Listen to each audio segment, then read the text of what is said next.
me literally after they just won the championship saying that they're going to repeat. Like I didn't let it settle that they just won a championship for the first time in years. I basically just went into repeat mode.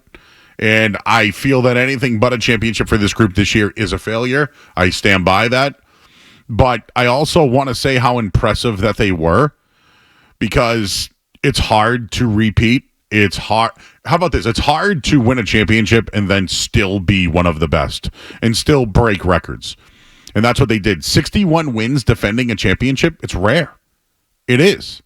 And I mentioned of the teams that have won championships and won 60 the next year, they went back to the finals the next season. So I'm just going by, I don't know, history, trends, facts.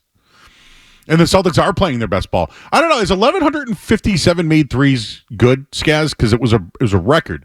So is it impressive to you? Because it was impressive to me. I also thought in clutch they were very good. And I don't know, 33 road wins in a season where they maybe did kind of have some lapses at home after a long road trip. Overall, like, I want to credit the team for winning 61 games after winning a championship because it was impressive to me. And I don't know, maybe we are watching history here and some people might be taking it for granted. Yeah, I mean, I certainly think that it was an impressive season. I think before the season, there were a lot of people, myself included, that were of the belief they were going to win, 55 to 58 games maybe, and that they were going to kind of be much more focused on health this year. And I think they were able to do that, but they also, guys like Pritchard stepped up, Hauser stepped up, Derek White, seemed to go to another level at times. And just the roster they have, they won 61 games. That's nothing to sneeze at, Joe. 3 teams in the NBA won 60 games this year. That's not something that happens often in the NBA. So I'm with you. I think they deserve a lot of credit for how they came out this year. And they've said numerous times during the season it's not a title defense. That season is done and over with. Yep. Where we're trying to win a new title. It has nothing to do with last year. So seems like the mentality is there, the level of play is there, and we'll find out next Sunday, what it all looks like. One thing I wanted to give Gary Washburn from the Global credit about, he mentioned that, there's a lot of pressure to try to repeat as champions. And whenever you ask Missoula, he goes, well, we're all going to be dead soon. Like, that was like the way he handled things. And you mentioned Tatum on last year's team. It was last year's team, but the one thing I will say about the team is they didn't miss any steps. Like, besides Jaylen Brown not playing 65 games, Tatum was out there as much as he could. Porzingis they could have rested him more. They didn't. Horford, they gave him his time off. Like, the way they handled the season, I know they had some struggles when they brought back the regular lineup, but like, how do you expect things to be so smooth? You couldn't. So I'll take 51 days and going 13-11. Like, I'll take that. Around the holidays, by the way. So, like, besides that, I'm impressed. Was there one thing that impressed you? Because I mentioned all the things that they broke the three-point record. Maybe that's whatever. Three guys hitting 253s. That's impressive. By the way, Jason Tatum was the only forward in the league with 253s.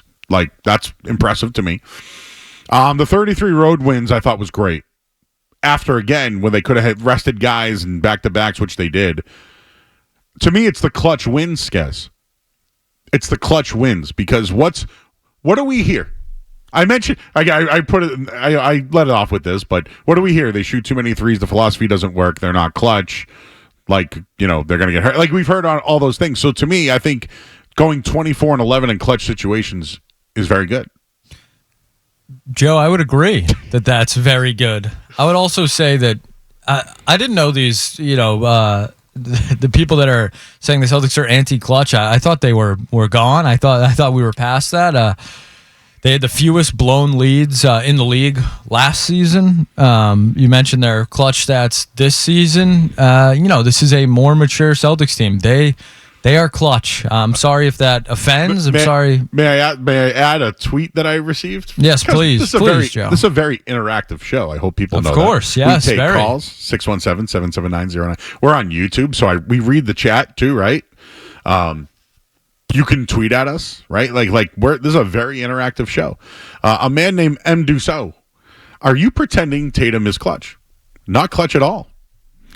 And their play is unwatchable. It's a game of horse. They just shoot threes, is what M. DeSalt 77 said to me. So I said, dude, I could check you right now if you really want me to.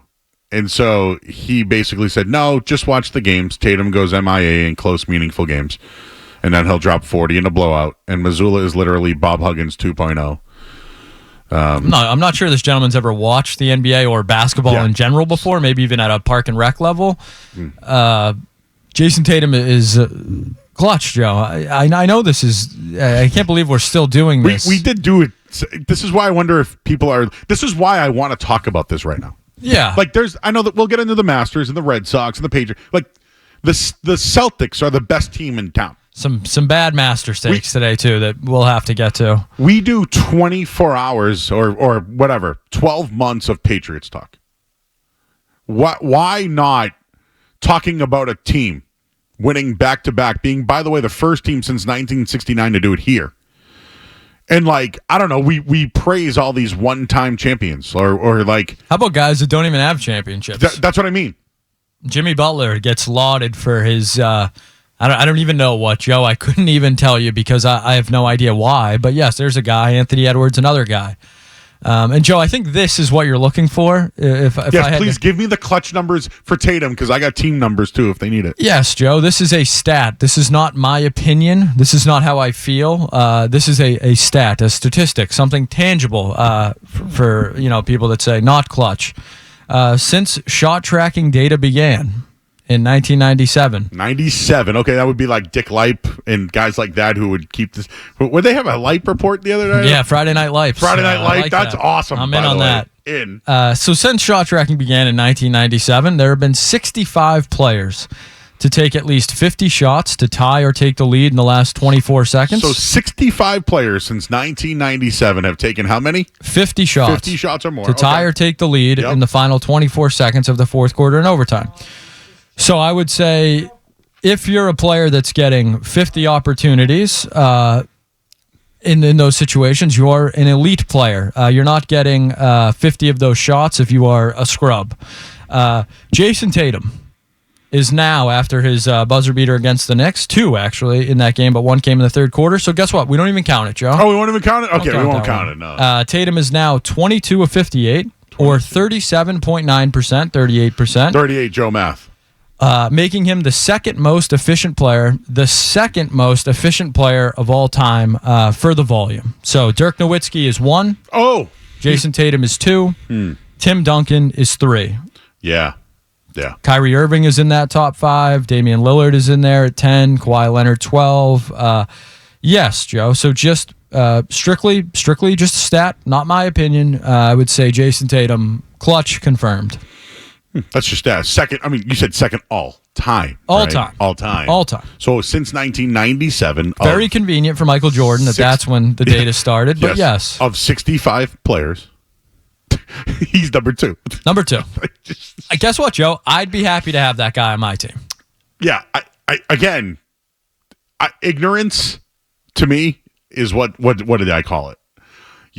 This is why I brought up the people who watched Cooper Flagg play one game the other night and that he lost and missed a shot at the buzzer, thinks he sucks.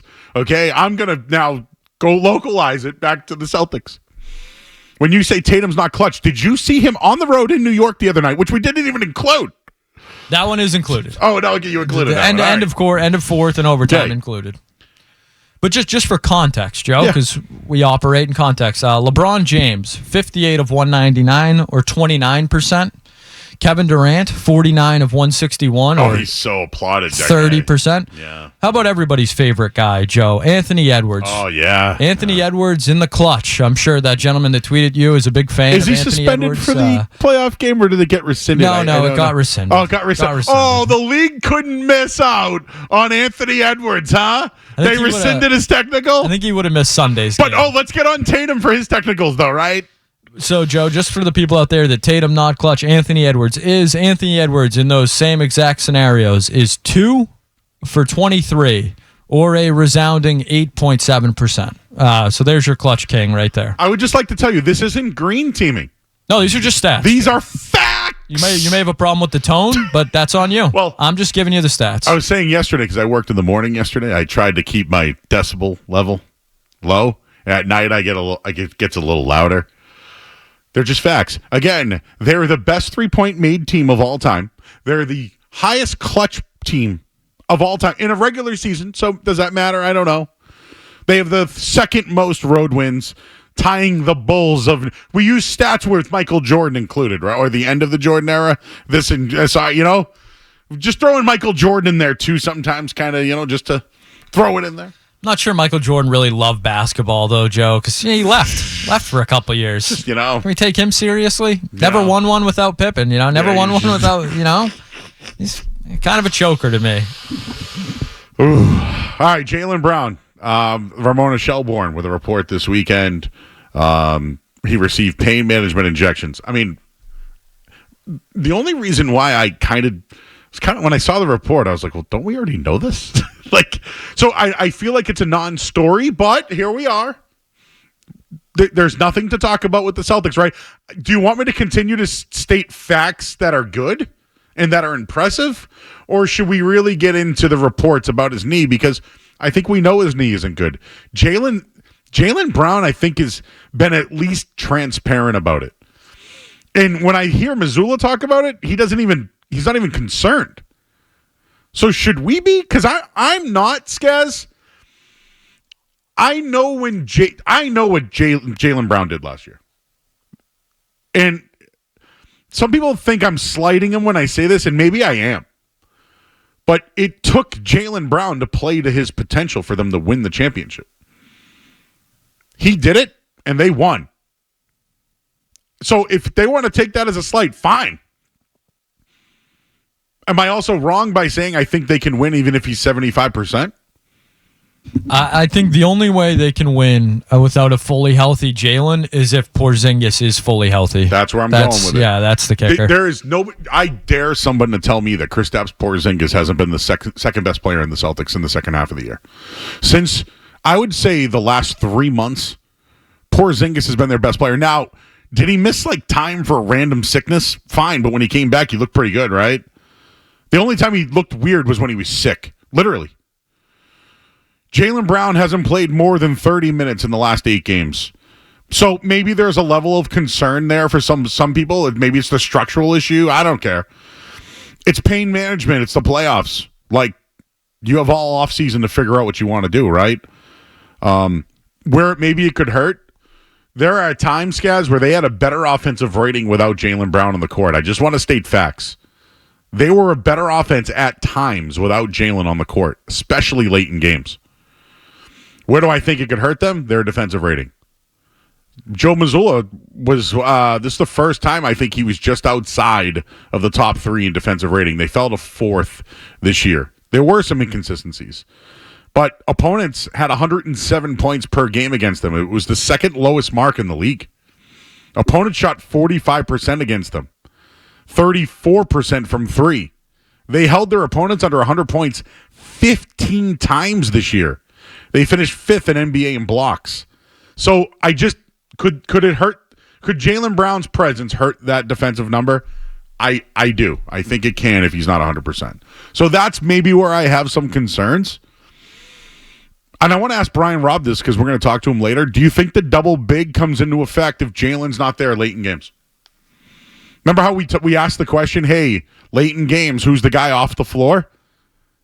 Could it be Jaylen Brown? Does that make the Celtics a better team? That's where I could probably bring up that could be a concern. But hey, who's the guy who will be in? It's Al Horford. How more dependable is that guy? Your fallback plan is a guy that's done it. I know he's a big, but he's done it. Anyways, Path Talk, Orlando, Atlanta. Are we going there? Do you want to do that? Are we going to do the path? Are we going to do the path? There was a lot of path talk last year. Are we going to do the path? I'm out on the path talk. You play who you play.